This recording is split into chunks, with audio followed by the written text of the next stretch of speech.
Tulane coaching staff, but his second overall as the Assistant Athletic Director for Football Operations and Recruiting. Previously served as tight ends coach, recruiting coordinator.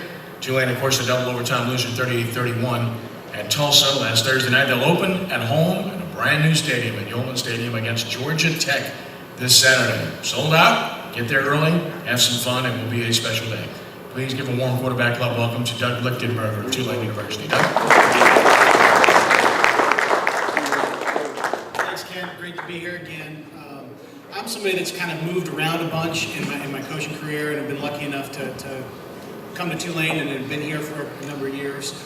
But as I've moved around, there's no better high school football than Louisiana, and I think Ken does a great job of covering it. And I think two great examples of coaches right here with Nelson and Willie. We both have young men from both their schools there, and they do a great job for us, and I think they're great reflections of both the coaching jobs that these guys do. So talking a little bit about our game last week, we had a tough loss, 38-31 to Tulsa in double overtime. There were some great things to take away from that game, but at the same time, not enough with us coming out on the wrong end of things.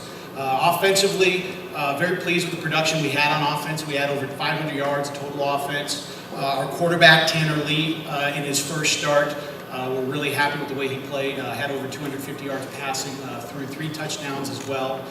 Also had another freshman get his first extensive action, Sherman Beatty. Had 215 yards rushing, and really looks to be an explosive threat for us. Had a 90-yard touchdown run.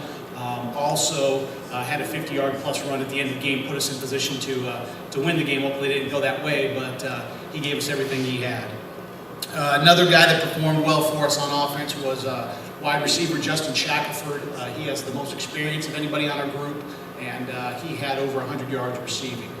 Looking over to the defensive side of the ball, we did have 2 takeaways with both interceptions. Two of our cornerbacks, Tori Nixon and Perry Nickerson, both had interceptions, and then safety Sam Schofield led the defense with 14 tackles. Kind of the takeaways that we got from the Tulsa game, probably the biggest areas that we need improvement. When we look to the offensive side, we really need to be more efficient in the red zone. We were down there a bunch, but we had 3 times down there that we had 2 turnovers, and that we had missed a field goal at the end of the game that could have won the game for us. So, improving our red zone efficiency, especially looking back in that game, was the difference between a close loss and a blowout win. On the defensive side, gave up a number of big plays, and that's going to be the biggest thing. Gave up a lot of passing yards, so we'll look to shore up our pass defense. We're going to be an aggressive team. We're going to go for the ball, but at the same time, we've got to know when to pick and choose our spots. So, looking for this coming week, I think this is probably going to be one of the most exciting weeks in the history of Tulane football, coming back and playing on campus. And like Ken said, we kick off 3 o'clock on Saturday. It's a sold-out game. A lot of excitement leading up to the days before the game, a lot of activities. But the kids know, and that's going to be really a focus this week, is there's a lot of things going on, but really the most important thing we need to worry about is doing our part, getting prepared to face a Georgia Tech team. Obviously they're an option team, so it was great to go from a Thursday game, get a couple extra days of practice to prepare for an offense that you're not going to see a lot, but the guys are totally focused on getting ready for the game on Saturday and doing our part to perform well and give us a win in our home opener. Any questions? What is your strategy on defense for the triple option? Well, if you ask anybody this when they're facing an option team, the biggest thing is assignment football. So you just got to make sure, and our defense, when they practice, and a lot of teams will do this when they play an option team, you really don't even put a ball out there as they run plays. They run plays without the ball and make sure you're tackling the fullback every time, someone's assigned to the quarterback, somebody's assigned to the pitch man. So that's the biggest thing, is just play assignment football every time. Any injuries?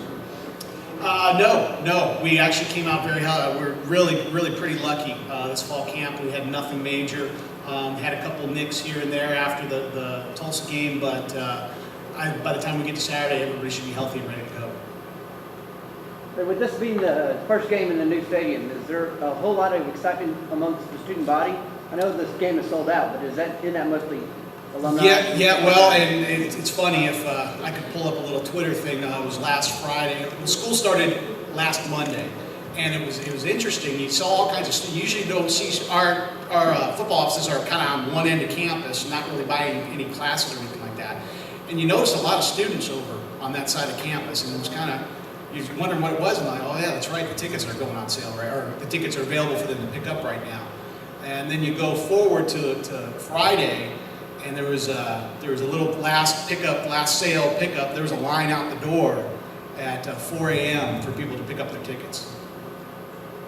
It was funny. There was even a number of calls into the university.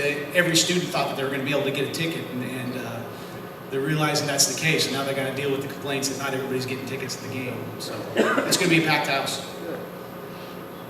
I got 2 questions. I understand Navy is going to enter the league next year.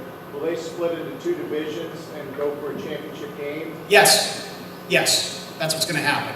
Okay. Yes. And also, I was in Houston this weekend and saw on television that they had a brand new stadium. It looked like a really good stadium. Mm-hmm. We'll actually be there this year. The one they had before was not very good at all. And I'm wondering, are there any other teams in the league that are going to be having new stadiums in the coming future? Not that I'm aware of. I'm just trying to think off the top of my head, but no, I don't think there's any new stadiums coming in the near future. And I think Houston's a great example for us. You know, they had the big opening, and unfortunately didn't go the way that they wanted to go. And I think that's a great example for us, that we can't get caught up in all the excitement and all the hoopla that's going on around. We need to focus on what our job is at hand. Do you think that would be in the division with Houston and SMU? Yeah, they've split, and we've even talked about it. I can't tell you the names exactly, but yes, we are with Houston, SMU, that group. Probably Memphis, I would guess, too. Yes.